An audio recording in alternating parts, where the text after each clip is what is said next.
অনতিবিলম্বে জুলাই ঘোষণাপত্রে উপরে উল্লেখিত জন আকাঙ্ক্ষার অপরিহার্য বিষয়গুলো অন্তর্ভুক্ত করা হোক। জনগণের মাঝে দেশের ভবিষ্যৎ নিয়ে উদ্বেগ ও উৎকণ্ঠা তৈরি হয়েছে। আমাদের আকাঙ্ক্ষা আসন্ন জাতীয় নির্বাচনের তফসিল ঘোষণার পূর্বেই জুলাই জাতীয় সনদ প্রণয়ন দ্রুত সম্পন্ন করে অধ্যাদেশ, এলএফও, লিগ্যাল ফ্রেমওয়ার্ক অথবা গণভোটের মাধ্যমে আইনি ভিত্তি প্রদান করে অন্তর্বর্তী সরকারের সংস্কার কার্যক্রম করা না হলে পূর্ণতা পাবে, এবং এটা যদি না হয় তাহলে অন্তর্বর্তী সরকারের কার্যক্রম বিফলে যাবে। তাই সুষ্ঠু, নিরপেক্ষ, গ্রহণযোগ্য নির্বাচনের লক্ষ্যে রাজনৈতিক দলগুলির জন্য লেভেল প্লেইং ফিল্ড তৈরি করতে হবে। এর সাথে সংশ্লিষ্ট সকল বাহিনী ও সংস্থার কার্যকর ভূমিকা নিশ্চিত করতে হবে। সরকার ও প্রশাসনের মধ্যে স্বৈরাচারের দোষদের মুক্ত করতে হবে।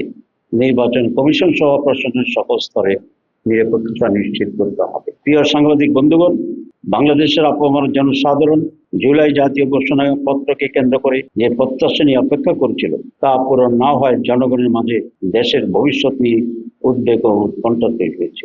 শহীদ ও আহতদের পরিবার সহ জুলাই যোদ্ধাদের মাঝে নতুন ভাবে উৎকণ্ঠা পরিলক্ষিত। ঐকমত্য কমিশনের মাধ্যমে জুলাই জাতীয় সনদ প্রণয়ন ও বাস্তবায়নের রূপরেখা কি হবে তা জাতির কাছে অস্পষ্ট। এমন অবস্থায় আমরা সরকারের প্রতি আহ্বান জানাই, অনতিবিলম্বে জুলাই ঘোষণাপত্রে উপরে উল্লেখিত জন আকাঙ্ক্ষার অপরিহার্য বিষয়গুলো অন্তর্ভুক্ত করা হোক।